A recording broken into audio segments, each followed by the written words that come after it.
आप सभी को हरितालिका तीज की बहुत बहुत शुभकामनाएं।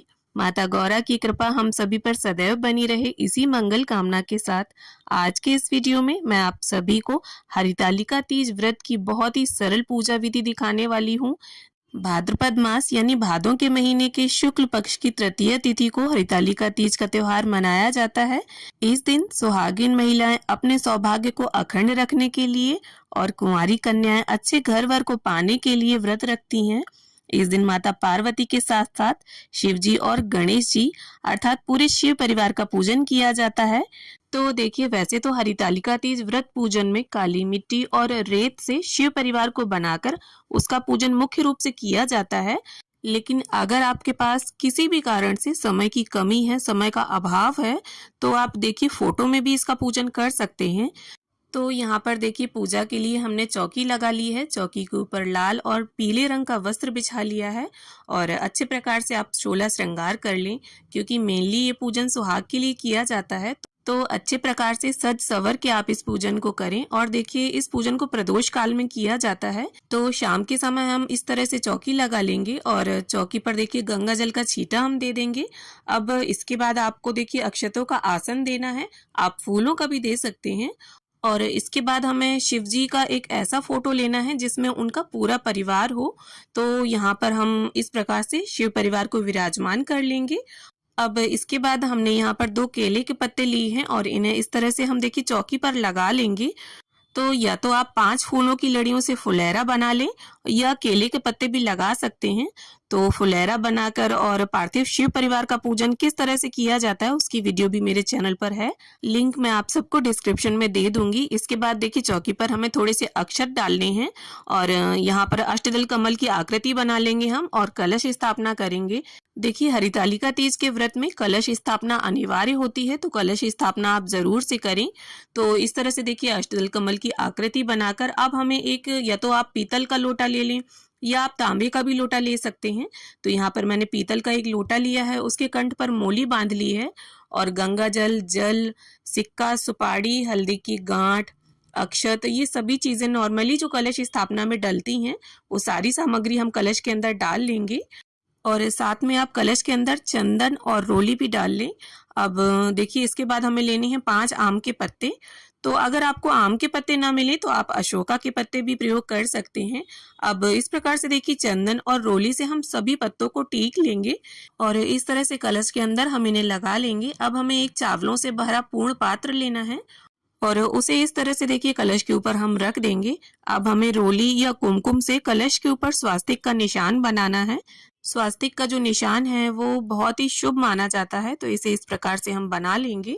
अब देखिए, यहाँ पर कलश स्थापना हमारी हो गई है और शिव परिवार को भी हमने विराजमान कर दिया है, मतलब पूरी चौकी हमारी लग गई है। अब हमें एक शुद्ध देसी घी का दीपक लेना है और दीपक में आप ध्यान रखिए 2 लंबी बातियों वाला दीपक आपको लेना है और दीपक काफी बड़ा आप लें जिससे वो पूरी रात्रि जलता रहे, क्योंकि हरितालिका तीज व्रत में रात्रि जागरण का विशेष महत्व है। तो अगर आप किसी कारण से पूरी रात ना जाग पाएं तो आपकी जगह पर ये दीपक प्रज्वलित बने रहना चाहिए। तो इस प्रकार से अब हम दीपक को प्रज्वलित कर लेंगे और यहाँ पर धूप भी हमने रख ली है और थोड़ा सा गंगा जल और फूल की सहायता से स्नान की भावना से हम सभी को छींटा दे देंगे। अब इसके बाद स्नान के बाद जिस तरह से वस्त्र पहने जाते हैं ठीक उसी प्रकार से वस्त्र की भावना से यहाँ पर मैंने कलावा अर्पित कर दिया है। माता गौरी को यहाँ पर चुनरी अर्पित कर दी है। अब इसके बाद गणपति जी का, माता गौरी का, शिव जी का, कार्तिकेय जी का और शिव जी का जो वाहन है नंदी महाराज और माता गौरी का जो वाहन है सिंह, सभी को हम टीका कर लेंगे। साथ साथ दीप देव का भी पूजन कर लेंगे। तो जब माता पार्वती शिव जी को पति रूप में पाने के लिए वन में तप कर रही थी, उस समय उनकी सखियों ने उन्हें अगवा कर लिया था। इस कारण से इस व्रत को हरितालिका कहा गया है। हरत मतलब अपहरण करना और तालिका मतलब सखी।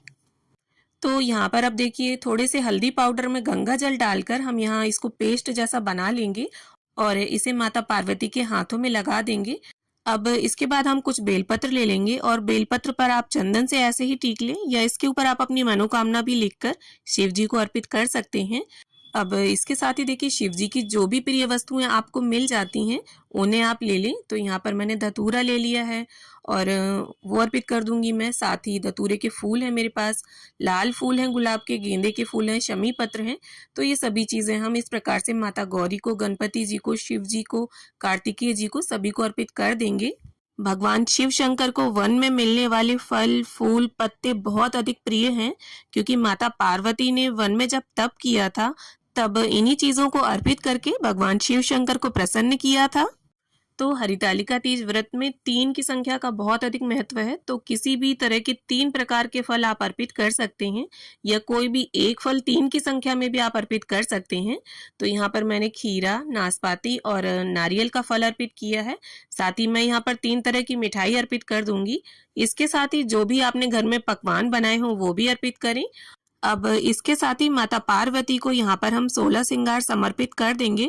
देखिए, जब भी कोई सुहाग का पूजन हो और आप माता गौरी का या माता पार्वती का पूजन करें तो श्रृंगार का सामान जरूर अर्पित करें। चाहे आप 5 ही वस्तुएं अर्पित करें, उसमें चूड़ी, बिंदी, महावर, मेहंदी, सिंदूर, ये आप जरूर रखें। इसके साथ आप जितना चाहें वो अर्पित कर सकती हैं।